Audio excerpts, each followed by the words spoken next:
reality of phantoms and monsters. They exist among us, and sometimes they win.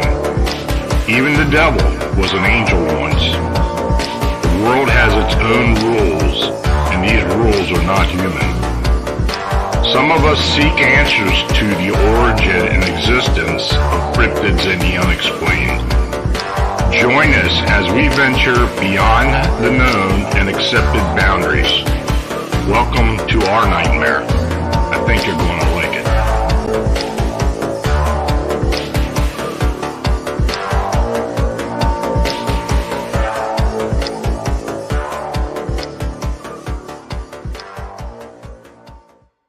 Hey folks, good evening and welcome to another episode of Phantoms and Monsters Radio, where we explore the strange and the unexplained. I'm your host, Lon Strickler. Thanks for joining me. So if you enjoy our content, then please subscribe, like, and share our presentations. Super Chat is active during the show, so please show your support for Phantoms and Monsters Radio by clicking the dollar icon underneath the chat. And you can also support the channel by using the Buy Me a Coffee link or banner in the description below or up in the banner on the top of the page. Your consideration is very much needed and appreciated. So tonight, we welcome researchers, investigators, and authors, Graeme Rendall, Luke Shanahan, and Mark Fiorentino. Now, Graeme Rendall is a full-time author and commentator on the unidentified aerial phenomena issue. He has also contributed to The Debrief, an American news website dealing with cutting-edge science, tech, and defense news, and a frequent guest on various podcasts looking at UAPs.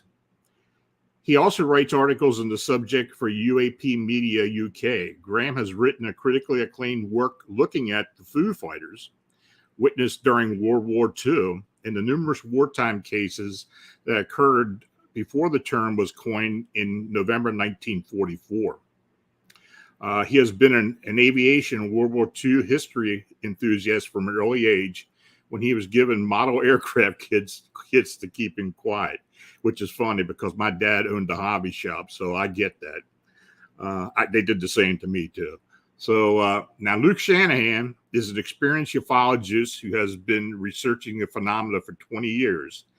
And in the last 5 years has become a dedicated field researcher and social media manager, running two internationally known and respected Facebook pages, or Facebook groups, UFO Files Group and Into the Dimensional Rift. Born in Melbourne and now living in Queensland, Australia, Luke has had an eye in the sky and interest in UFOs since he was a boy. Luke has thorough knowledge of astronomy, and ufology, and has interviewed several well-known experiences such as Calvin Parker and Jim Penniston, keeping an ever-watchful eye on the Australian sky. Now, Mark Fiorentino is the author of Master of Reality, which is a book about the completion of Einstein's unified field theory. Mark spent most of his life working in the high-tech industry, starting out as an electronic technician at Harris Government Systems located in Palm Bay, Florida. That job was one of the most enjoyable and interesting jobs he had had. He worked on a killer satellite missile guidance system. He left Harris Government Systems and moved to North Carolina and worked for IBM for the next 16 years, troubleshooting computer systems and hardware. He also taught himself computer programming and used that knowledge to develop a program to failure and analyze faulty electronic circuit boards. Later, Mark moved back to Florida and worked for 5 years at a company named ImageSoft, then finishing his career locally in his hometown, working in the IT department at Winter Haven Hospital. Now, Mark's website is located at super-relativity.com. So, guys, thanks for joining me this evening. Thank you. Thank you. Hello. So I'm going to start out by having each one of you tell the audience what your research has entailed, what you're interested in, and what you've been doing over the years. Let's start off with Graeme. Hi, everybody. So, yeah, as you said in the introduction, I'm an aviation historian. So I look at sort of like the aviation aspects of this particular subject.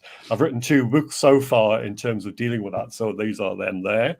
So we've got the UFOs Before Roswell, which deals with the Foo Fighters, and also a one that I've just brought out called Flying Saucer Fever, which looks at aerial encounters between 1950 and 1952. So these are all based on documents, whether they're Blue Book documents or sign or grudge documents, but also looking at intelligence files and squadron records from the Second World War that look at the European Foo Fighter sightings, and also ones that happened before that name was coined, as you mentioned in the introduction. So that is my prime focus, because obviously I've got an interest in aviation, an interest in wartime technology and German secret weapons, and it all came together with a Foo Fighter book. So that was the first one I wrote. But I'm now moving on to sort of the 1950s to look at those particular cases from the aviation aspect, from the pilots' encounters, from the crew encounters, rather than just general cases. Because I like to keep things focused on things I can understand and I can put into a form of words that other people hopefully then can understand. Interesting. Mark, how about you? Well, I got into this business, I guess you could say, from early childhood, uh, learning about Albert Einstein, who was on my birthday, and the nuns wanted us to report on an saint on our birthday, and I couldn't find one, and lo and behold, Albert Einstein. So I started studying about him. I fell in love with science and the unified field theory as a 10-year-old, and then got into UFOs as a teenager. And I'm very interested on their propulsion system and anti-gravity. As I figured if they know about anti-gravity, they've solved the unified field theory. So pursuing that line of research, gravity and anti-gravity, eventually over the next 45 years, I compile all my notes. Upon my retirement, I write the book Masters of Reality, and I put it all together and developed the theory of super relativity, which is an extension of Einstein's work in special and general relativity, with the solution for the origin of mass, gravity, and inertia, which is on the ResearchGate. That paper's on ResearchGate, and that supplements the book that I wrote. And that's basically the short story for how I got into this whole thing. Very good. And Luke? Yeah, well, yeah, as Mark said, I'm interested in a lot of the stuff he just mentioned. Just briefly going back to my childhood, I was interested in science fiction, and then later on became fascinated with when I started to learn about UFOs. Fascinated bit with the idea that these things could be real, and in my opinion, are real. And wanted to basically study the subject in more detail. So yeah, just keep you very short there so we can get on with the program. But yes, that's it. Well, I guess I got to ask the obvious question. What are UFOs? Are they just lights in the sky? Are they uh, galactic entities that come from other universes or other galaxies? What are we dealing with? Let me start off with Graeme. Do you know, when people ask me that, I'll be honest and say I don't know. Right. We don't have enough information yet to be able to say for definite what these things represent. Are they lights? But they're lights, they're craft, there may be something in between. People, sort of come up with all these kind of theories and everything, but until you can actually prove one of them or all of them, then really we're still, sort of casting around in the dark to try and find out what these things are. There are plenty of people who have claimed to know what these things are, and you'll see all these so-called experts that pop up, or the people who would say that they've met beings or they've been inside craft and all the rest of it.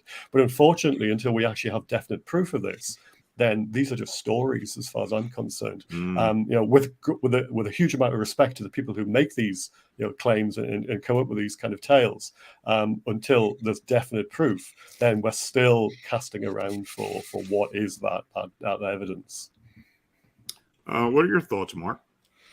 Well, I take an approach more in that I would say that yes, they're all of the above, and there's Okay. evidence, testimonial evidence. Some of it was been given directly to me, a person who wants to remain anonymous. For instance, he and his friend who worked for the government in the 1970s were working in the desert and at a facility there, and they saw a UFO, and they got so close that they were able to touch it if they wanted to, that close. And they saw markings on that UFO, and they claim it said U.S. Air Force experimental. So I think there's some of the UFOs we see, this is just my opinion now. Some of the UFOs we see are our stuff, reverse engineered. Some of it from other worlds. Some of it is mistaken phenomena, Venus, whatever. It's a hodgepodge. It's a mix. Mhm. Altogether, I'd say, basically, if you're seeing a craft out there and it has no jet engine, it's making no noise, and it's making fantastic maneuvers, it's either one of ours that we just reverse engineer and we're testing, or it's probably an alien ship. That's my opinion. And what are your thoughts, Luke? Well, my thoughts are straight up. These things are real because thousands, if not millions, of people have seen these things, and they're not our craft, and they do maneuvers that our craft can't keep up with. And it's, even out of a million cases, if one is real, they are real. So, Mhm. in my basic opinion, they are real. They're coming to this planet for whatever reason, scientific reasons. You get a lot of arguments of people. Why would they want to visit this planet? Well, maybe they're curious. They're like us. They're curious. They want to know what we're about, what we do, how we act, our behavior, everything. So, yeah, I believe 100% that this phenomenon is 100% real.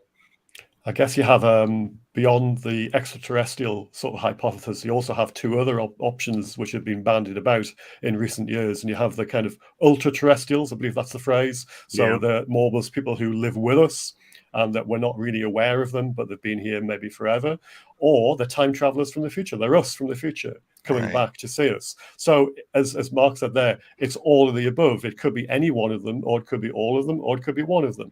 And we're not at the point yet, I think, and this is my personal opinion, as to which one of them, or it could be something completely different that we're still not aware of. We're not at that point yet. But with great respect to our Australian guest here, yes, that could be quite right. And a lot of people for years have that's where their focus has been. But I don't think we should rule other things out either, because it's from a kind of historian's point of view, you don't rule everything out until you rule everything out, kind of thing. Mm. So you have to keep things in mind. Just because you might want something to happen or you believe it doesn't mean to say you should also rule out other stuff as well. But yes, it could be aliens, it could be us from the future, it could be almost anything really. Okay. Now, as far as let's talk about the more recent so-called disclosures by the government or the military, especially here in the United States, with the Tic Tac sightings or whatever, with the Nimitz group and all. And I know Mark has looked into that. Are they kind of spoon feeding us this information, or is this something that was done to generate some type of excitement, or maybe just to quell the curiosity? Well, I think that you have to be very careful in analyzing this data. I mean, they obviously presented some real good data that we can see. There's radar, it's on infrared, it's on regular photography, it's visual sightings, it's confirmed, and even the government admits it's something. They don't know, they won't admit what it is, and I have a feeling they probably know. and they're at this point where they're boxed in, they're painted into a corner, and they got to admit, well, okay, yeah, that's something.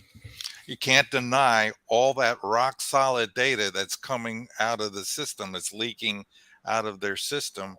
And so they're just going to put their hands up in the air and say, I don't know what it is. And so we're still kind of left hanging, because we want more. We want them to admit something.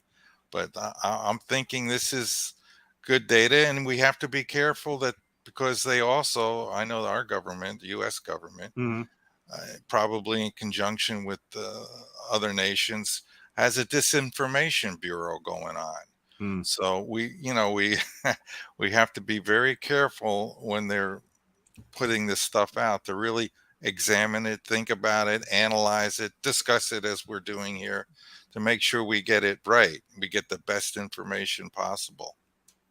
Yeah, Luke, you being in Australia and familiar with what they have disclosed in your country.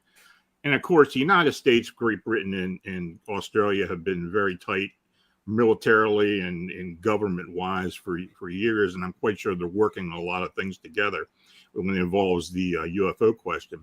But what has been different in Australia as compared to the United States or the UK as far as disclosure? Well, not a lot different, to be honest. I'm sure every country sees it as a similar kind of phenomena.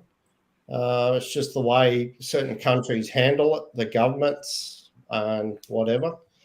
And it all depends on the amount of sightings and what has been disclosed. But apparently America has, taken a good slice of the cake with the phenomenon at the moment.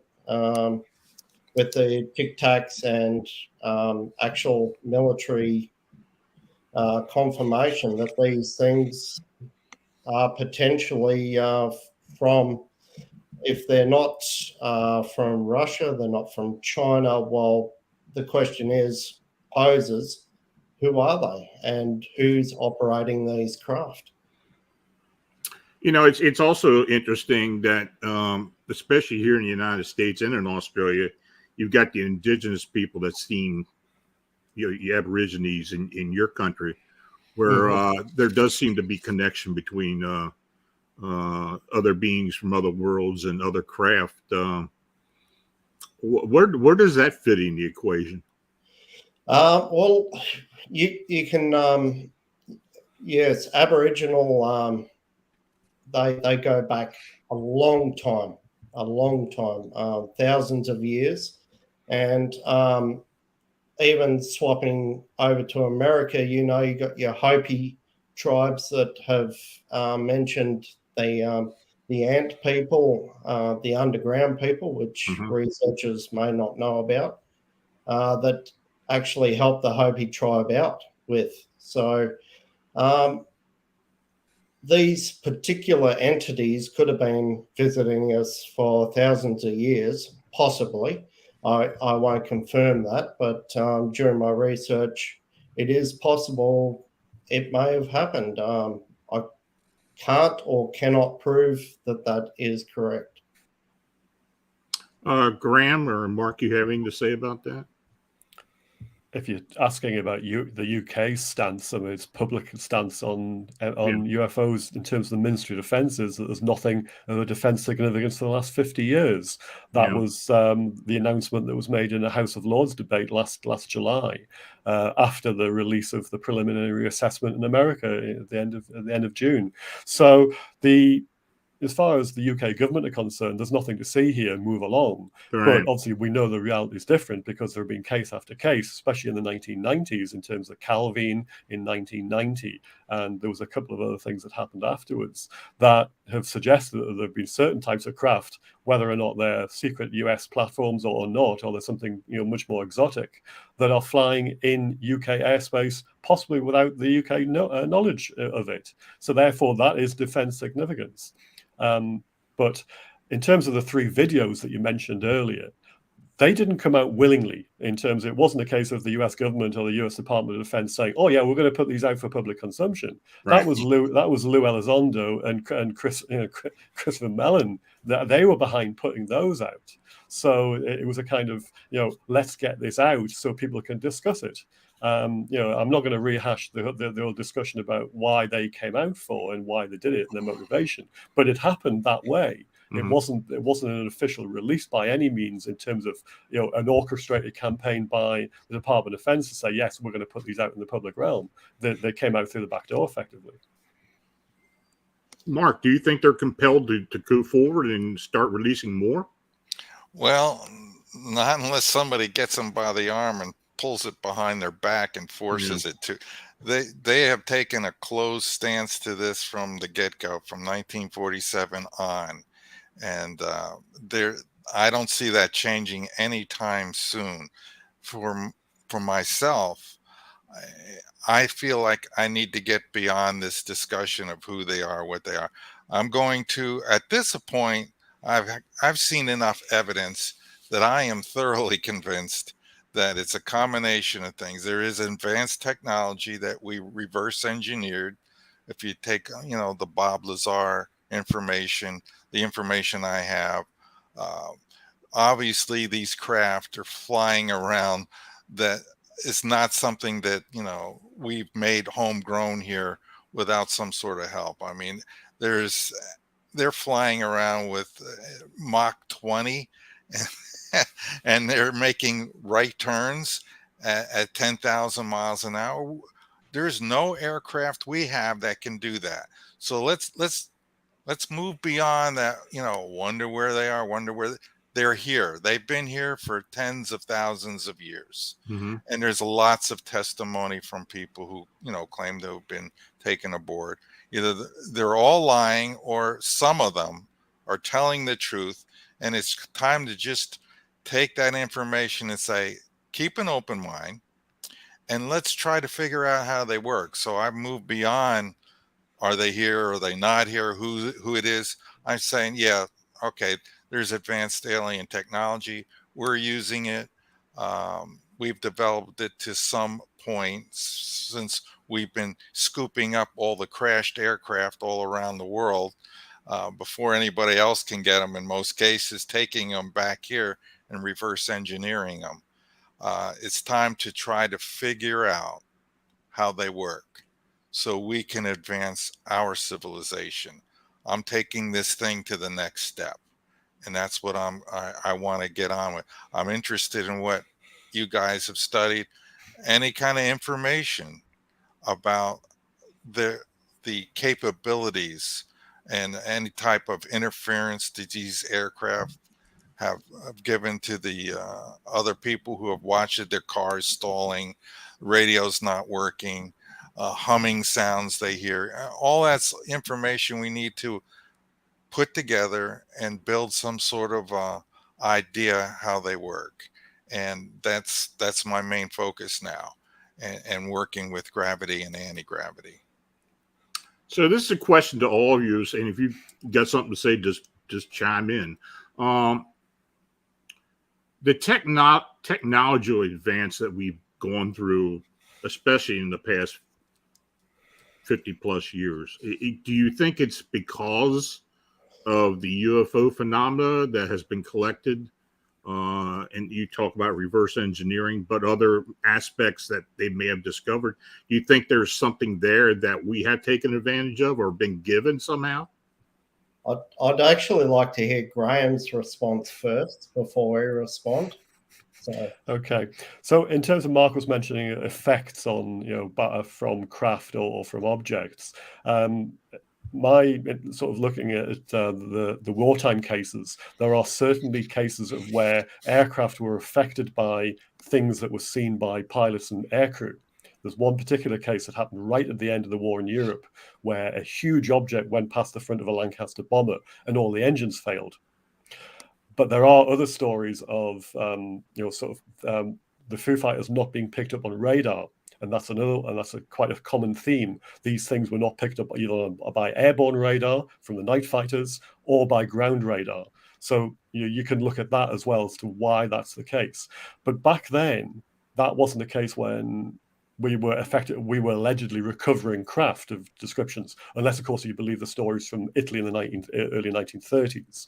And there are also stories that the Nazis are supposed to have reverse engineered stuff that they've picked up over the years. There were stories about something crashed in Poland in 1938 that was supposed to be recovered. But these are stories.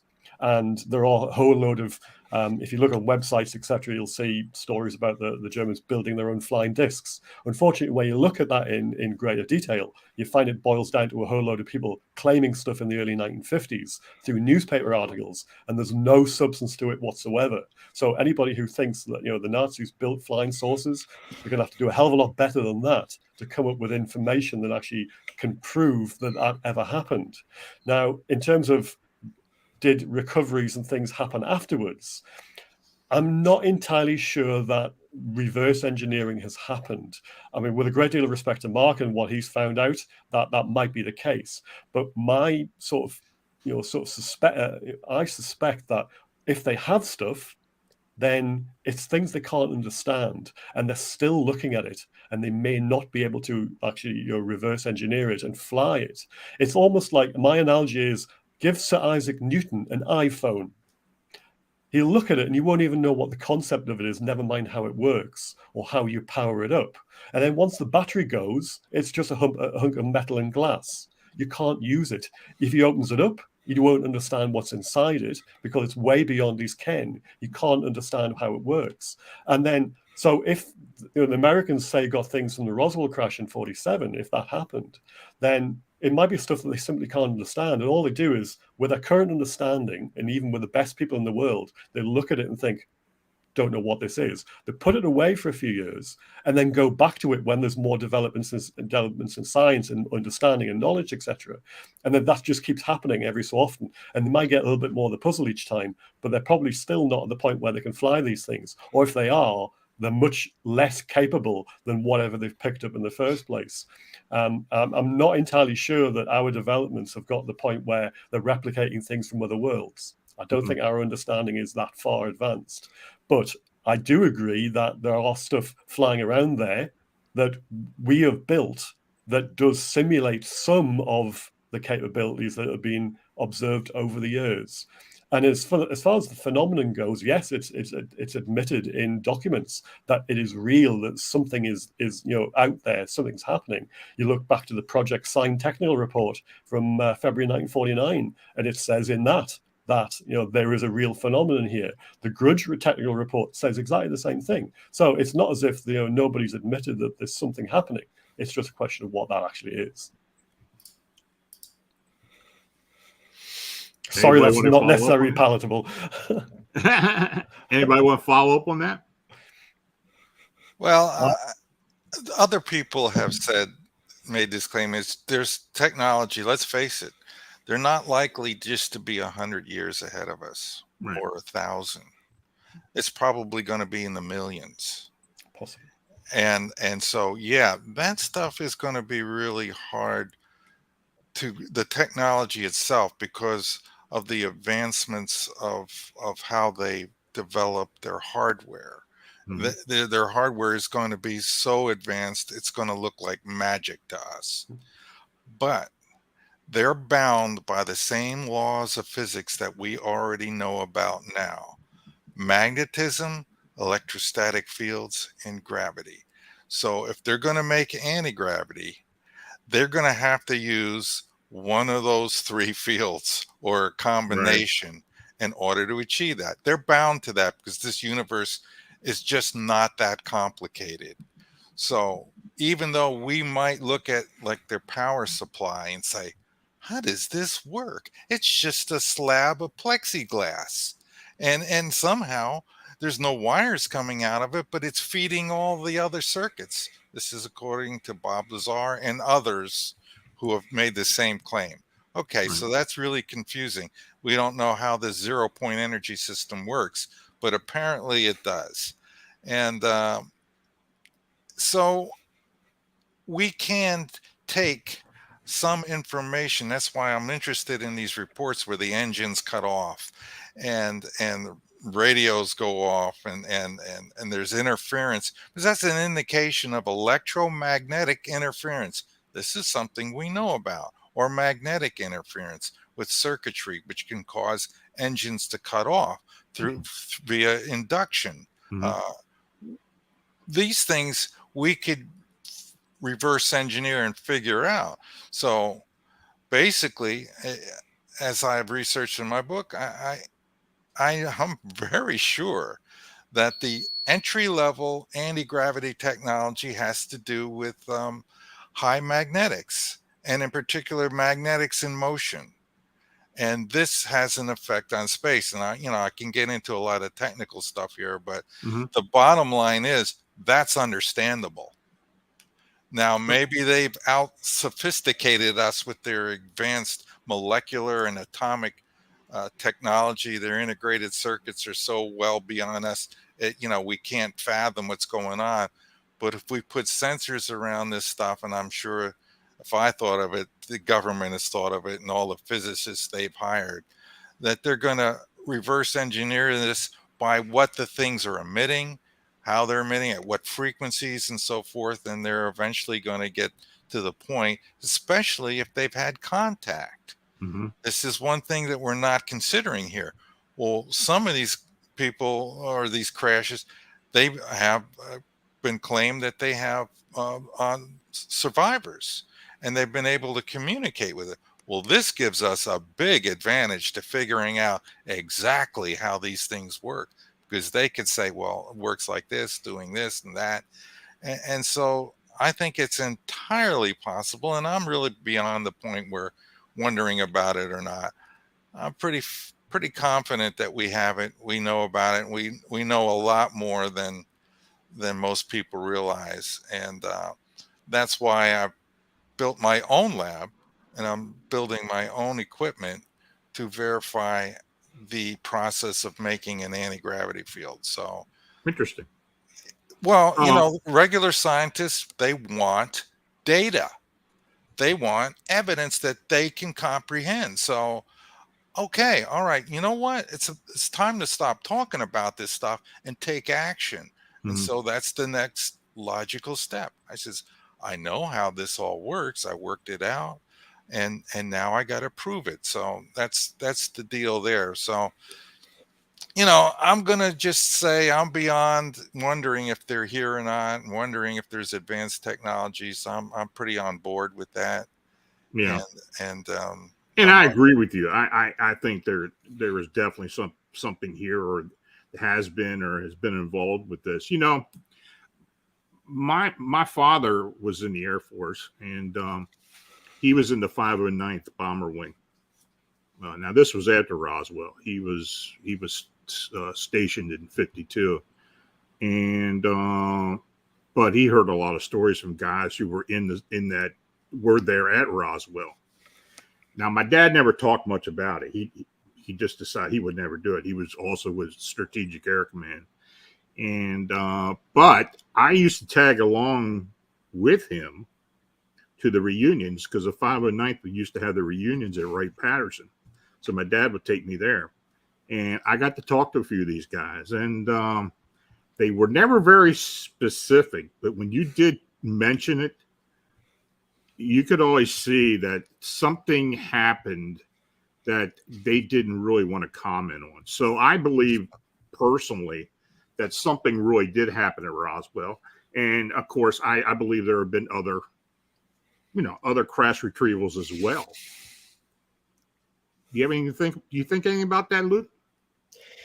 Absolutely. Well, now that our technology is coming into a new form, especially with the JWST, James Webb Space Telescope, we're discovering more exoplanets than ever, and scientists can't confirm at the moment that intelligent life exists, but I believe we're in the golden era of we could possibly prove this with this technology. So it's very close to fully operational, the JWST.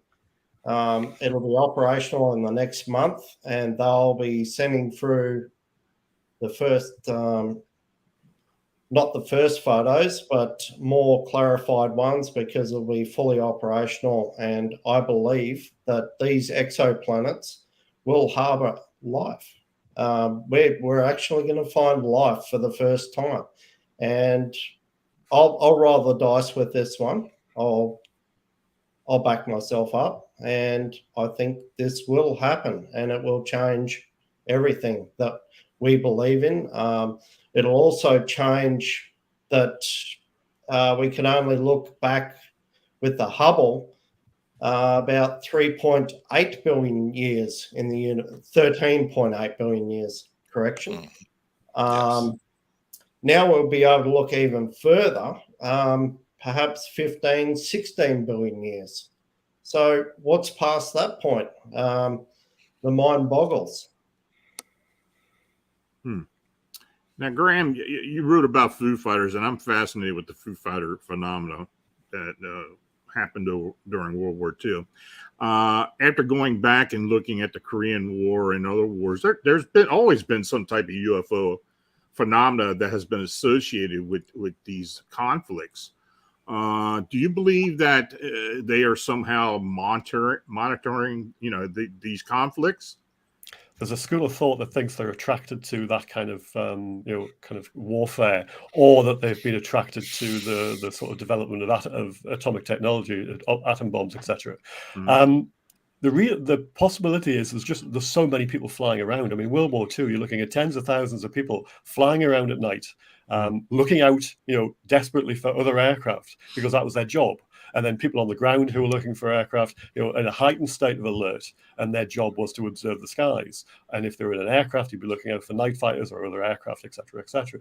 So a lot of highly motivated, highly trained people who would be able to report stuff, and they were encouraged to report things as well.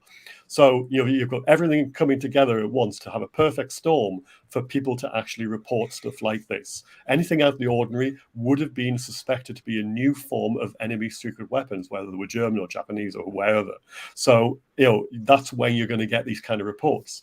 And the Allied air intelligence did actually take them seriously.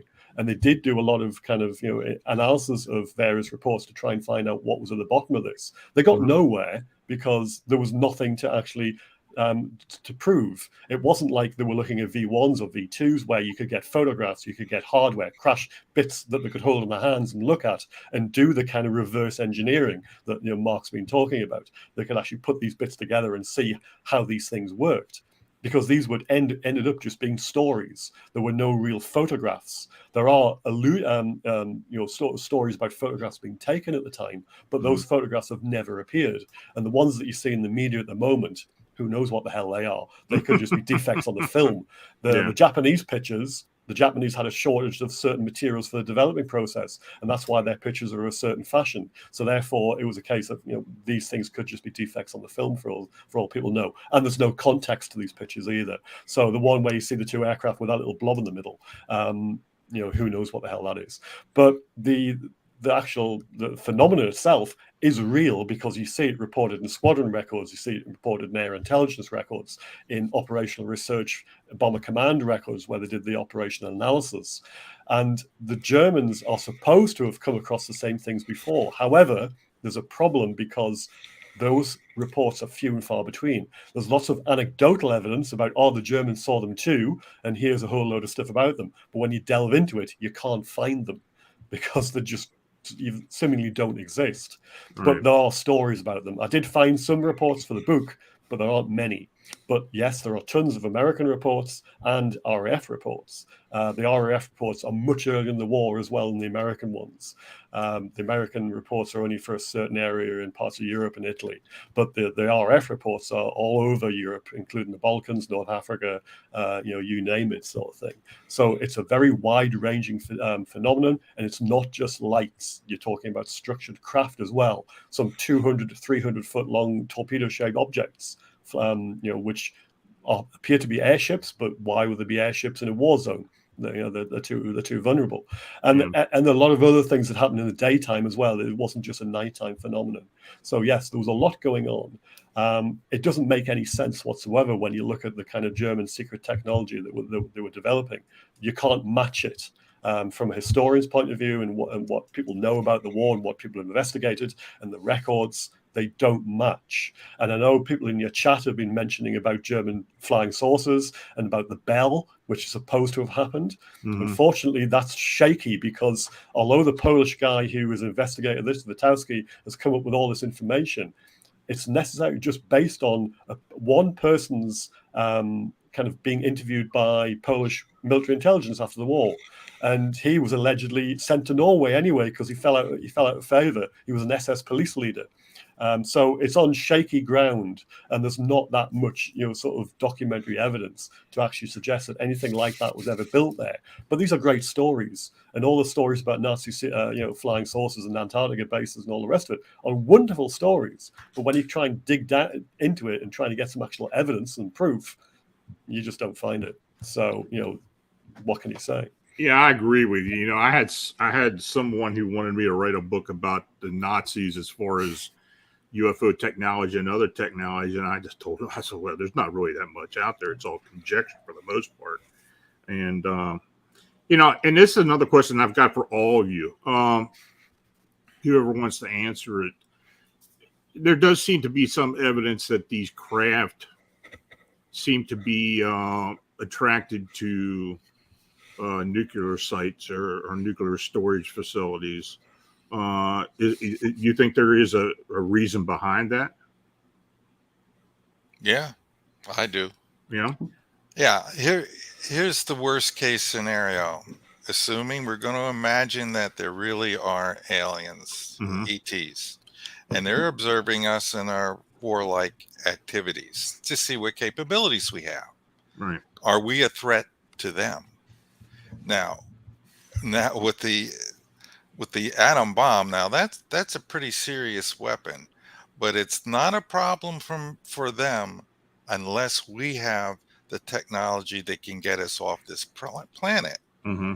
Now, if we have the same technology as they have, where they can go to other star systems, now we are a threat, because we could deliver missiles, or we can deliver spacecraft that can unleash untold amounts of damage on their home planets. So I would think they'd be very interested in our atomic bombs and hydrogen bombs and so forth, and that they really don't want that off of this planet. So I would think, yeah, that's a good reason for them to see how advanced we are, understand or take over our systems as it's been reported, and so forth. I definitely think they have a legitimate, good reason for investigating our facilities, because there's a concern. If we do have the interstellar capability, then we are a threat. Well, let me follow up with that. Do you think we do have the propulsion capabilities, or in the near future, to be able to handle that? Yeah, my opinion, based on my theory and how to create an anti-gravity field, all you need is a lot of current, mm-hmm. a lot, megawatts, in a small package. So maybe a power supply with the size of a basketball, something of that nature, delivering to the emitters the coils that they use, that I believe they use in their ships, in the design that I'm making, the enough current to have the high magnetic capability, probably using superconductor technology as well, that I'm sure they already have. And you put all this together and you can develop a warp field, what I call in my book the slip wave. And once you have that, this slip wave, this particular field, not only allows you to break the light speed barrier, which is absolutely essential to get beyond this solar system. Mm-hmm. You can't just go at the speed of light. It's way too slow. You have to go not just a few times, like in Star Trek, 8 or 9 times. You have to go tens of thousands of times faster than the speed of light if you want to get anywhere in a reasonable amount of time. So this, I believe, we have the capability of doing that. We're right on the edge, even without the help of alien technology and reverse engineering. We're almost at, or if not already discovered, superconductor technology, which is absolutely essential to build the coils necessary to build the magnetic field necessary to surround the craft with a spatial bias drive. Mm-hmm. And that, I think we have all of that, or we're very close on all of that. Just now, let me ask this: as far as interstellar travel, will it require us to be able to go through wormholes or through other types of passageways to get to where we want to go? There's multiple ways. I think that's what everybody's finding out in these Stephen Greer interviews, where all these leakers are coming out of the government that they never foresaw happening, apparently, over the years. Now we have a lot of leakage in our own government coming out and testifying about stargates, interstellar travel by intradimensional, which is a highly efficient way to go. Right. Along with my technology, which I call an entry-level interstellar technology, which is the basic technology that any UFO, any alien group is going to have to use in order to break the light speed barrier. You have to use high magnetics and a rotating field of some sort, and it's got to be it has to happen. It has to happen here on this planet, because this planet isn't going to last forever, and neither are their planets. You have to bilocate. You have to set up systems. You have to set up civilizations somewhere, not here, because this place could go at any time. Just ask the dinosaurs. That isn't true. Right. And so we will not be safe until we develop this technology. It's a number one assignment for humanity. We have to be able to bilocate to some other world, some other systems, as I'm sure other aliens are doing, either here in underground bases or in other places on the moon or whatever. You have to be in more than one spot just in case something really goes wrong on your home planet. Mm-hmm. It's a necessity. We have to evolve to this, and it's high time that the government stop covering this up. And I don't know how to get them to stop it, but the humanity itself is going to have to start figuring this out. Maybe with the work Graham's doing and Luke, we're going to get enough information, and what I'm doing and working on, we can solve this problem and develop this technology. Luke, do you have anything to add to that? Absolutely. I think Mark is correct. I mean, to become an advanced species, a type 2 or type 3 civilization, we have to really push forward in technology, and we're currently sadly at 0.7, 0.8 on that scale. Yeah. Which is not really good. So maybe for everybody who's listening, can you describe the three levels, the three types of civilizations that are defined in that theory? So type 1 can harness our own sun, all the energy of our own sun, and utilize that. And then type 2 can utilize all the energy of our own galaxy, meaning we can harness stars, planets, manipulate power as we wish. And then type 3, that goes next level. That goes universal. Mhm. So that's harnessing everything in our universe. So yeah, it's a pretty big call, but unless humanity gets its stuff together, we're stuck in this rut of not moving forward. And that goes all the way back to Tesla. And I don't need to really mention that too much, Right. because he could have made us 100 years advance more than what we could have with his technology, for anyone that's researched Tesla. So, yeah, that is the basic fundamentals of the civilizations, and we're at about 0.7 roughly. Mhm. So how long is it going to take for us to get to a type 1 to where we can actually harness the energy of our own sun? That is up to our governments and humanity to come together as a coalition and organize that. Lon, it's a hard call. It Yeah. really.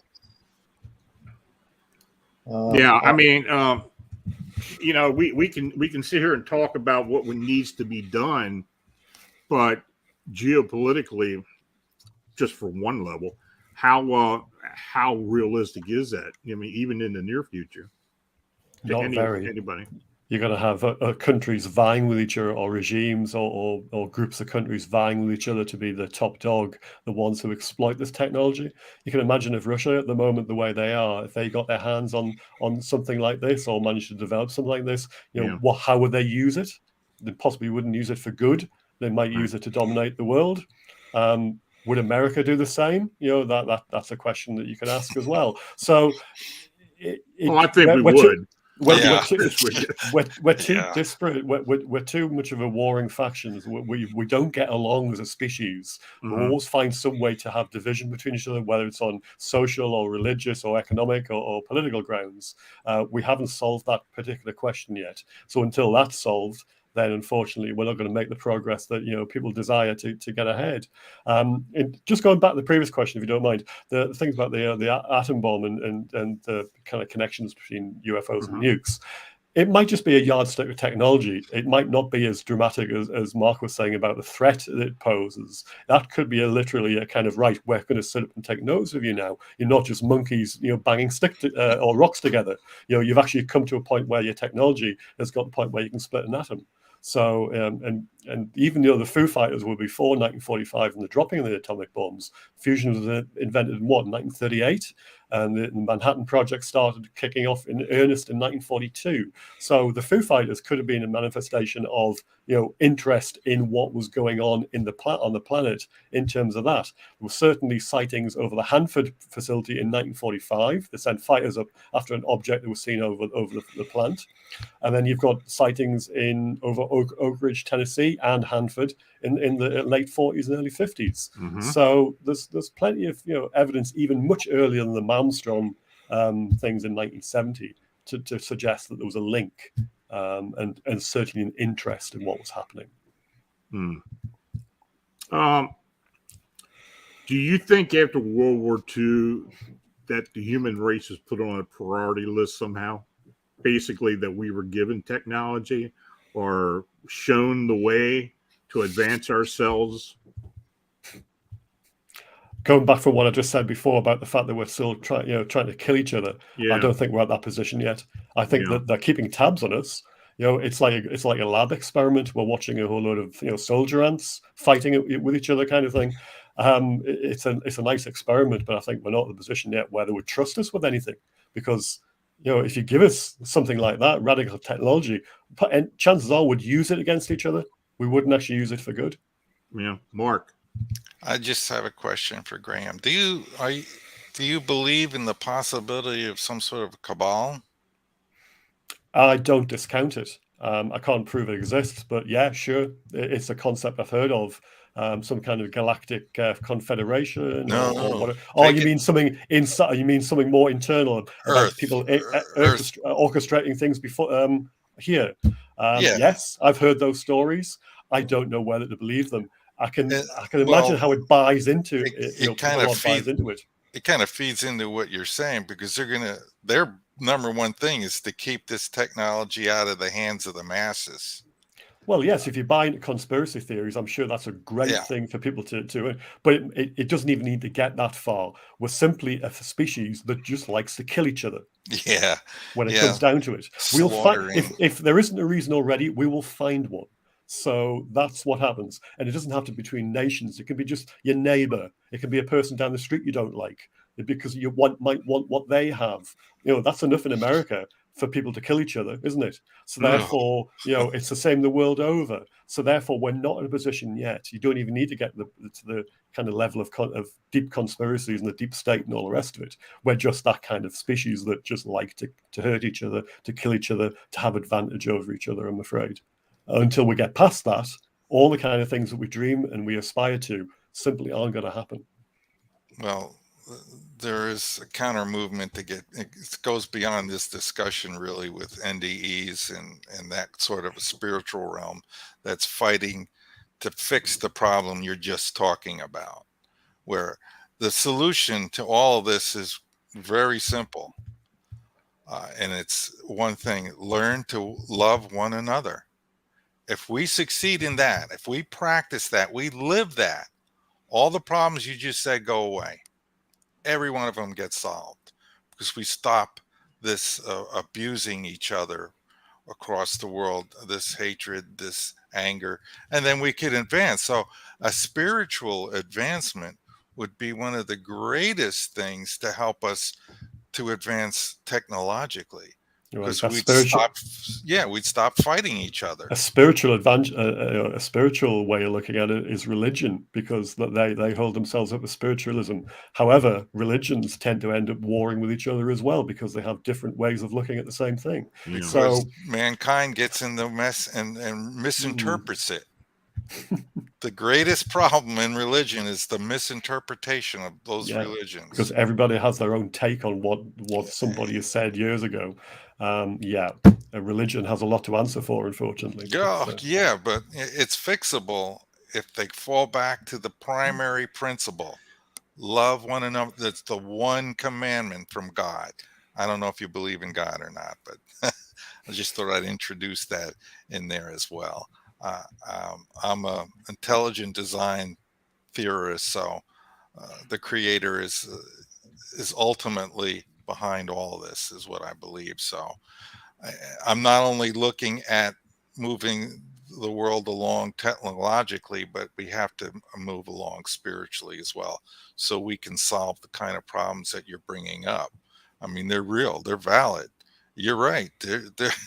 We just can't stop killing each other and shooting each other and you name it. Warring for political, religious. We're our own worst enemy at this point. But can we change?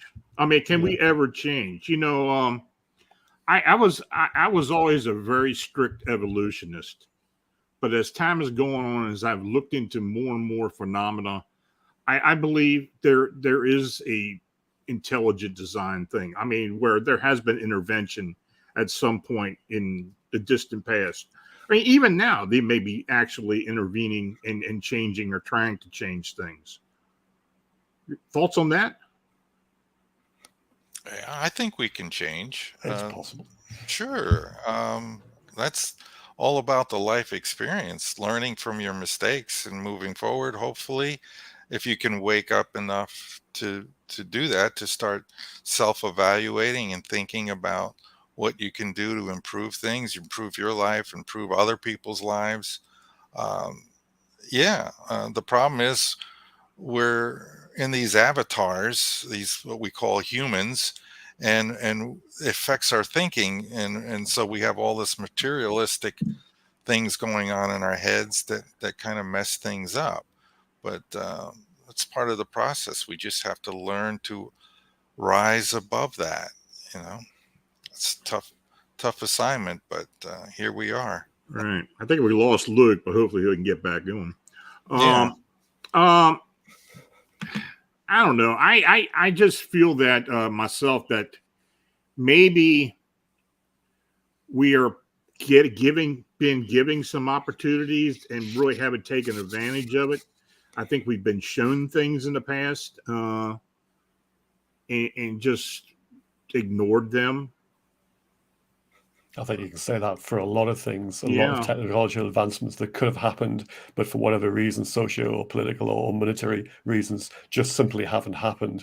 I mean, look at the moon exploration. You sort of ran out of steam in the mid 70s, Right. didn't you? You went to the moon, saw it, did a few Apollo missions, then went, right, that's enough. We don't need to do any more. And then public interest waned as well. People were complaining that there were live Apollo coverage and they were missing reruns of I Love Lucy. So it was a if that's the case, then God help us, really. Right. So, but I look at things that I can prove in this. I look at documents. Yeah. I try to build a picture and I try to tell a story. But also, there's things that I don't understand. There's things I can't prove that I just have to set aside, and I think I really can't sort of comprehend them, or I can't prove them. So they just have to wait, or they have to be looked at by people like Mark, who maybe has a better take on this than I do. So I'm afraid I'm only restricted to a certain subset of what's happening.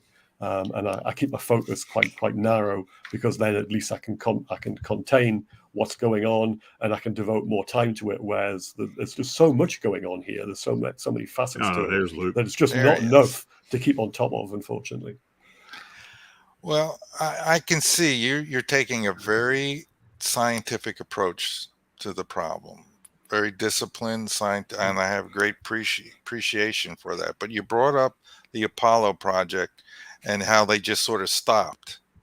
Now are you aware that Buzz Aldrin has come out and admitted that they saw alien spacecraft when they were on the moon? Mm-hmm. Well, there's certainly been said that there's been stories about him saying that. I'm not entirely sure that he's actually said it for definite, has he? I saw it. I saw the video with him speaking the words. So I know for sure. Okay. And along with that, another guy from NASA who was working at the time at the Cape Canaveral, Cape Kennedy, also spoke to them through the medical channel and said that they were on the horizon just above where they were. They're all on the horizon watching us. I remember reading a book called The Secrets of Our Spaceship Moon by Don Wilson back in the 1970s, and thinking it was a bit of a joke, really, because nothing could be proved in it. But if you're saying that Buzz Aldrin has said those words, I'd love somebody to be able to send me a link.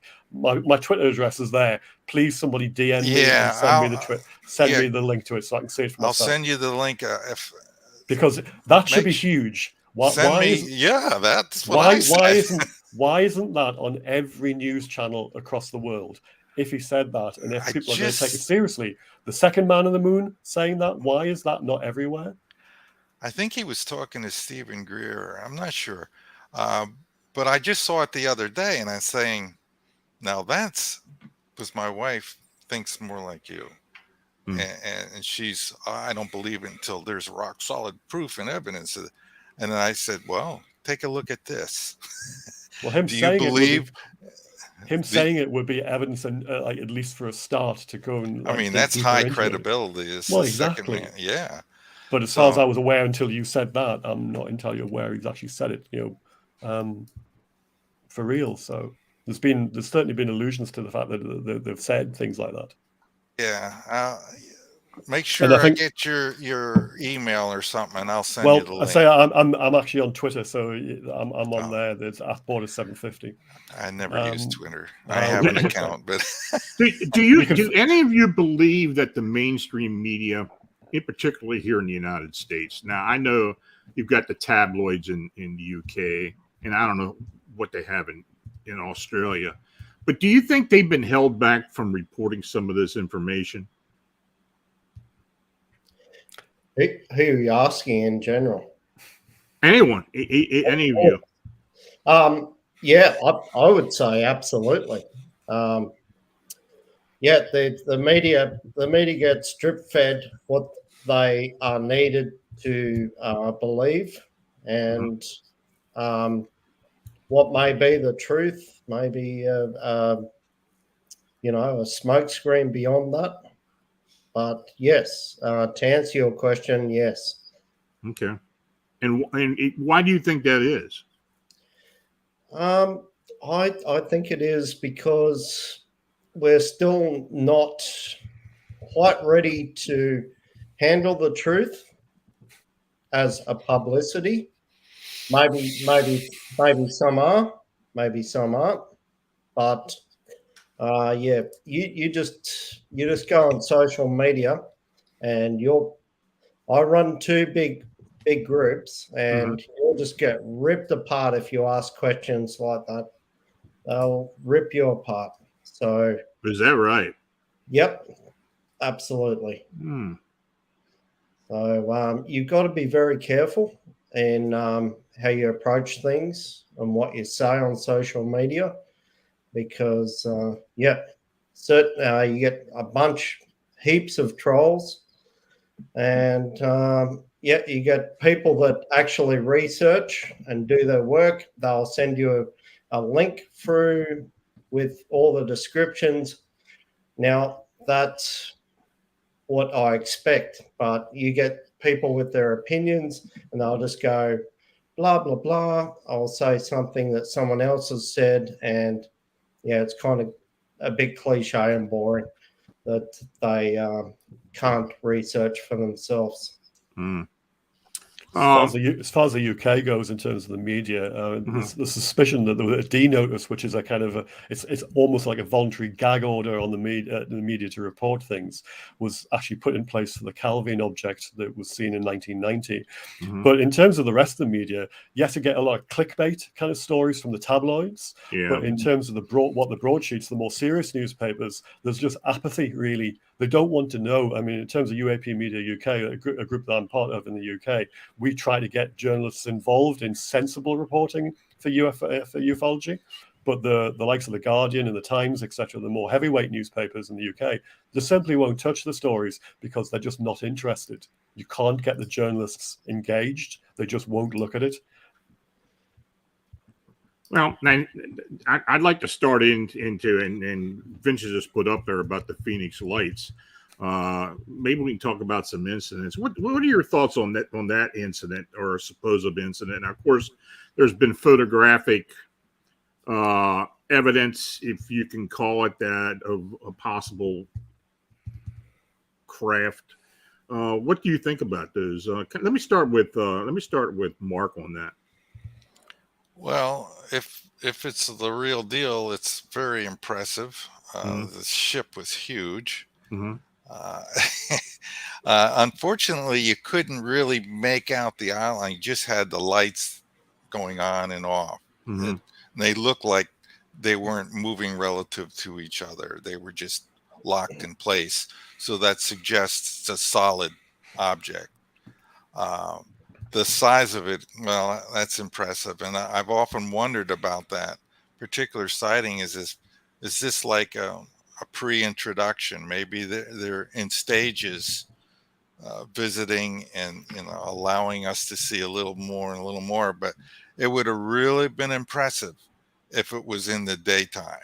Yeah, where we could really make out that ship. So it was no accident that it was at night and it was dark enough where you couldn't get a real fix on the full image of that craft. I wish, but that's the case. Any good photographs we get seem to disappear with our government, my government, and then the rest out there. There's just very little really close up, high detail. I have a camera charged here all the time, hoping that something comes by the house that I could get a good, decent picture of. right. Something that you could really sink your teeth into and say, wow, if that's not faked, then that's really the real deal. And even with video and photographs, everybody's, if it looks too good, well, it's fake. And we keep going back and forth, and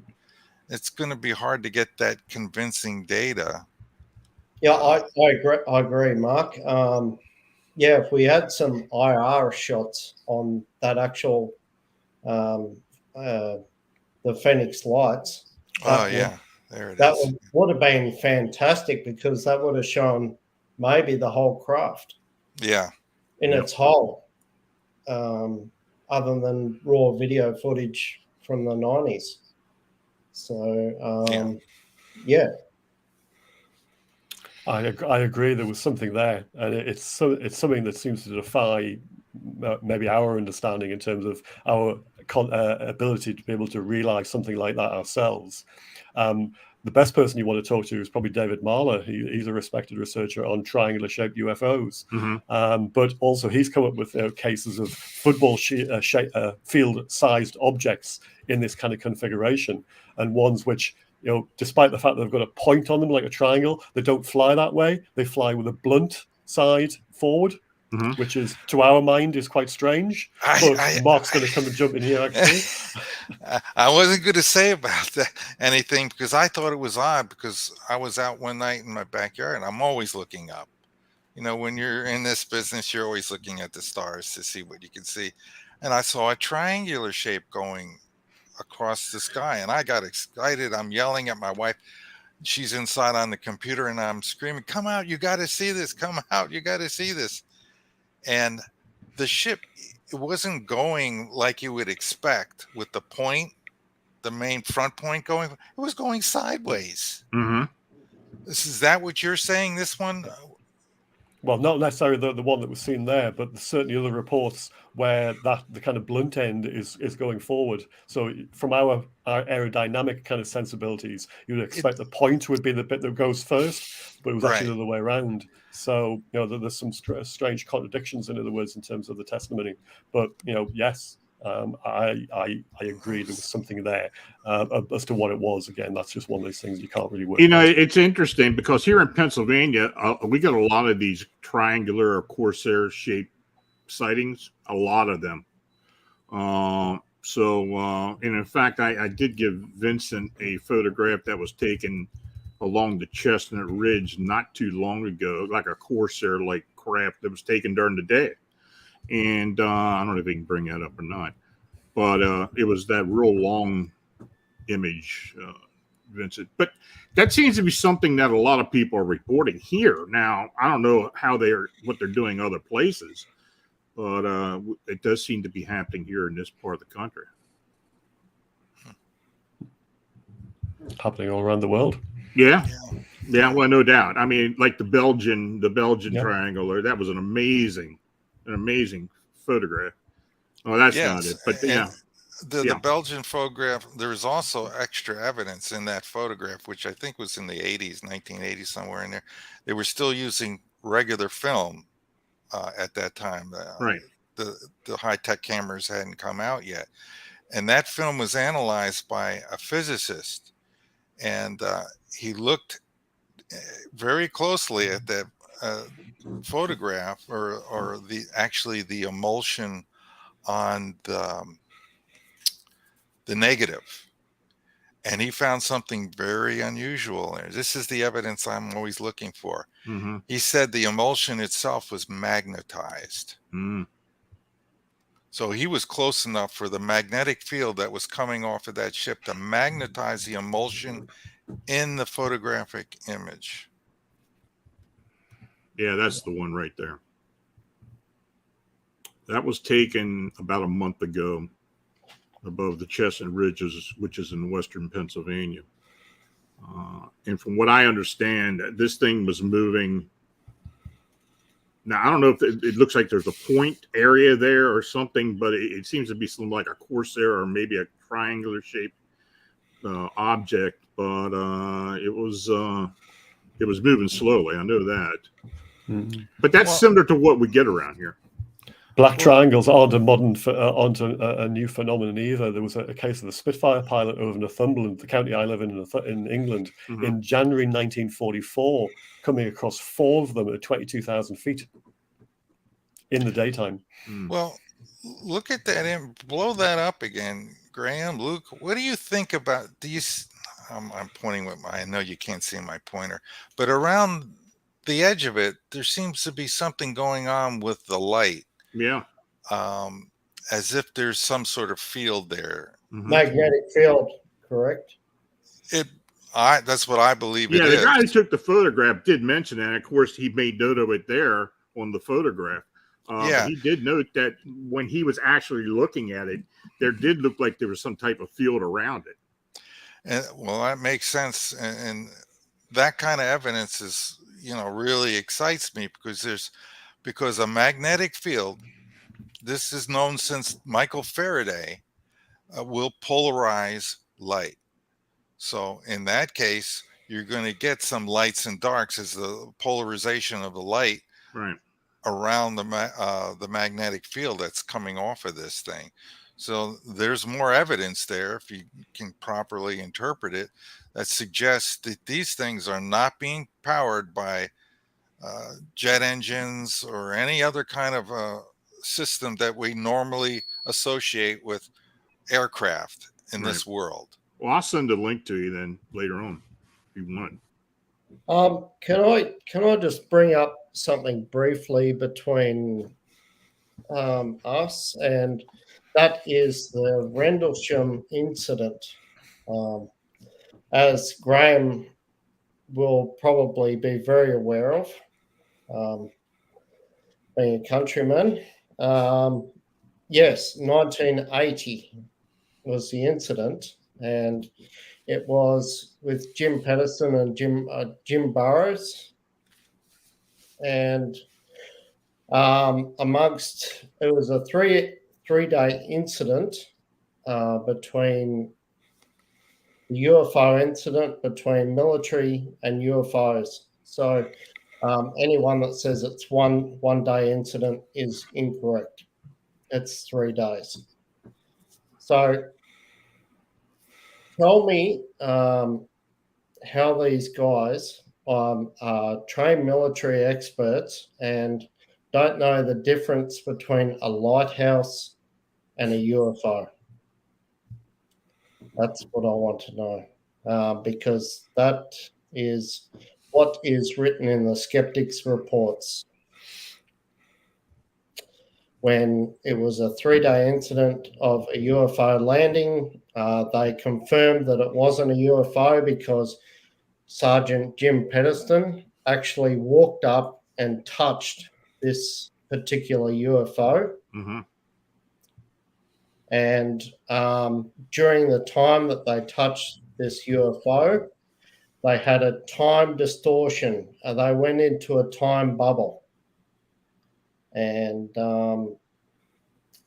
that proves that what Mark is saying, that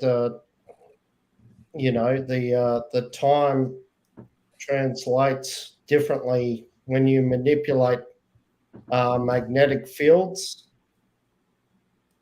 and these, whoever they were, time travelers or whatever, have got the technology to do so. And the actual case gets very interesting.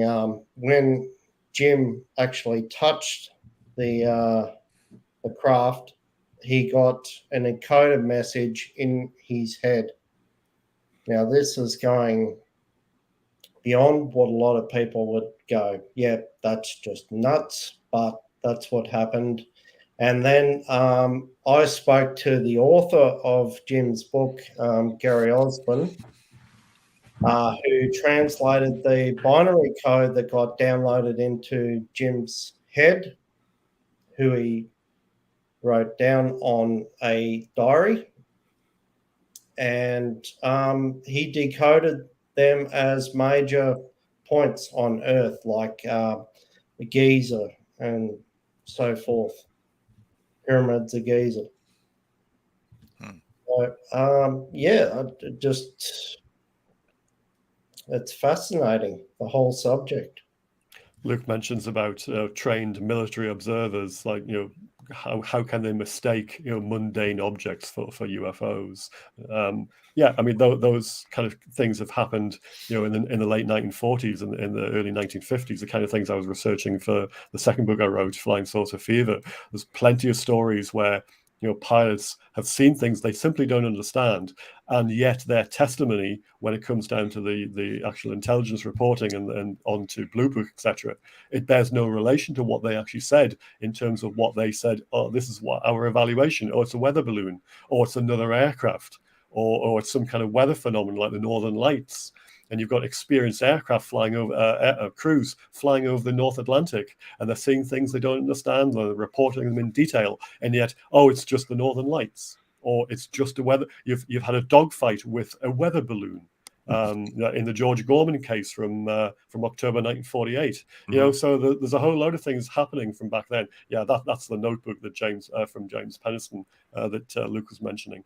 The stories throughout history, from modern ufology history anyway, of trained observers seeing things that they can't understand, yet they're reporting in detail, and which are then being misinterpreted by people who are supposed to be investigating them officially for the US government and other agencies. And you just wonder why. Why are they saying, oh yeah, they're just weather balloons? Why are they this? Why are they that? And yet other reports say this phenomenon is real. Well, since I have you three here, I want your thoughts on something I've been investigating for about over a decade now, and that's what I term as the Manta Ray Entities. Let's put it this way. And I do have a sketch that was sent to me, and I've had this reported. These biocraft possibly that undulate. They're shaped like a manta ray or something very similar to that. And the cases that I have been reported to me have been mostly in the United States.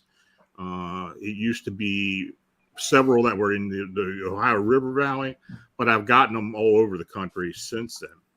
Do you believe that any of these craft or UFOs may possibly have a bioform to them? Anyone? Yeah. Sure, why not?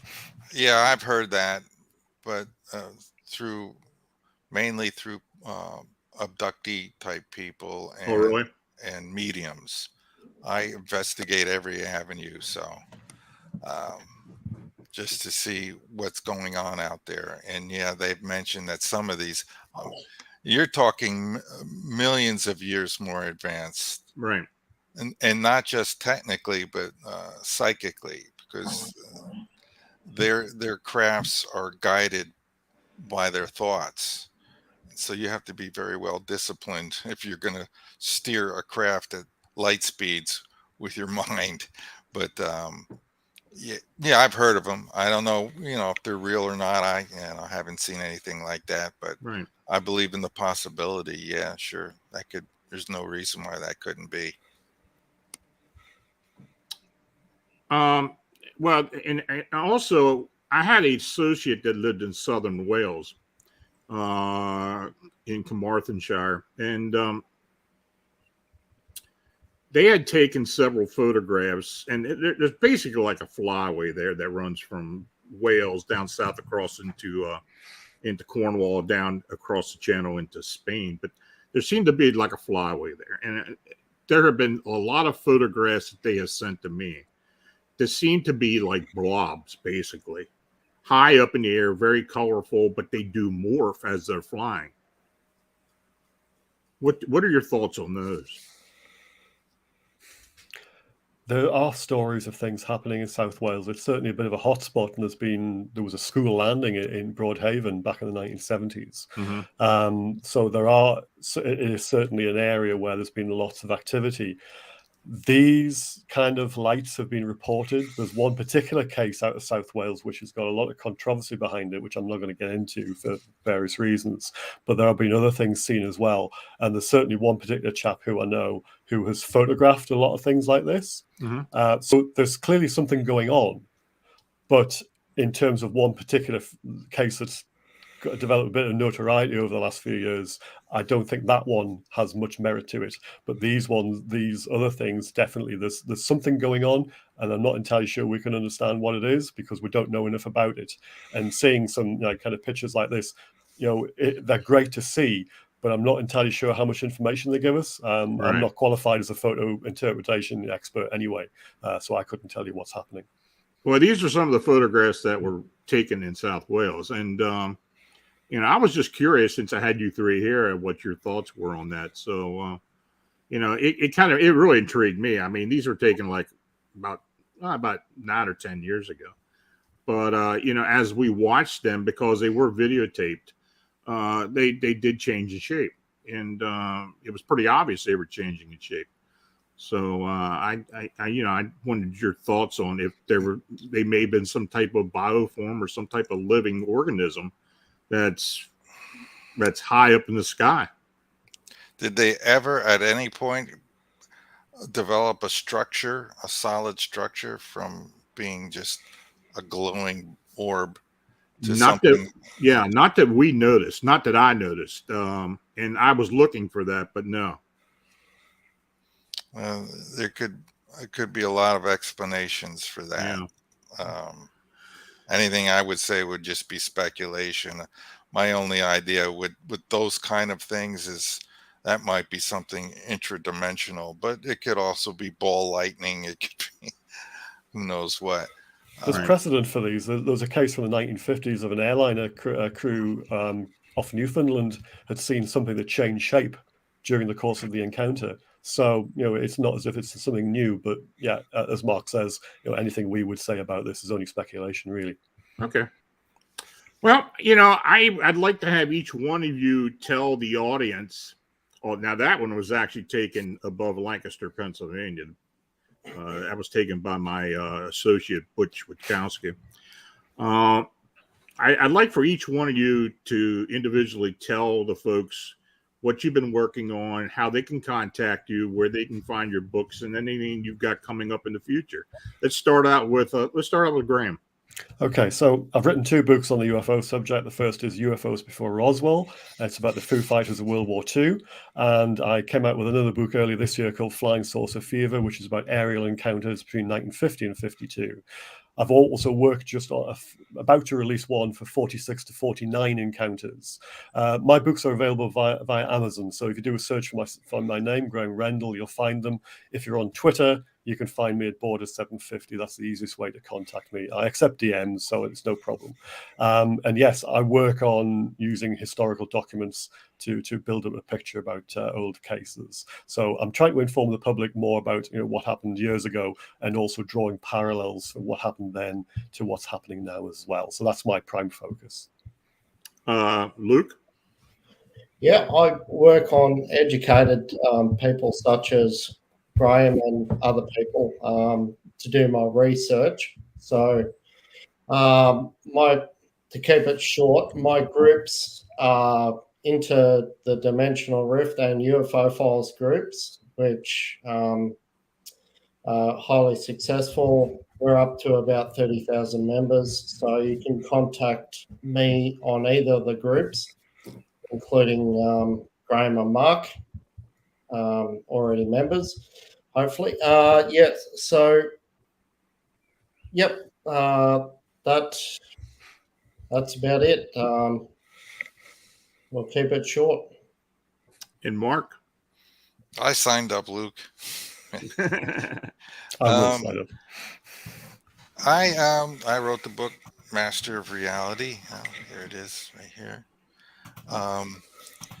That was to complete all the notes I've amassed over the 45 years of study of Einstein's work and some of the other masters, to complete the unified field theory solution, which I've uploaded to ResearchGate, that goes along with the book to back up what I've said in the book. I worked on gravity so that I could figure out anti-gravity. So the short story on that is gravity is a contraction of space. So anti-gravity has to be an expansion of space. So I worked out how exactly gravity is formed by the use of accelerated particles in an accelerated motion. Unbalanced charged particles in accelerated motion causes gravity. So I use a similar technique, electrons moving within wires. which is not accelerated, to generate a magnetic field, which causes a stretching of space so that I could confirm that anti-gravity comes from a magnetic field. And I'm currently working on that in my lab now to see if I can detect any gravity shielding or anti-gravity effect. So that's what I'm working on currently. And you can find my book on Amazon as well. Well, gentlemen, I really appreciate you taking the time to come on here tonight from all corners of the globe. And, if you ever wish to contact me, feel free to do so. I'm very interested in what you're all doing. And you all have a great weekend, and we will talk soon. Thank you. Thanks. Very good. Thank you. Now, if you've had an unexplained encounter or sighting, feel free to contact me through the Phantoms and Monsters blog site. I want to again thank my guests for joining me this evening. And thanks to each and all of you for watching and chatting. It's truly appreciated when you come on here and spend your time with us. Your support is what makes this possible. So please like, subscribe, and share.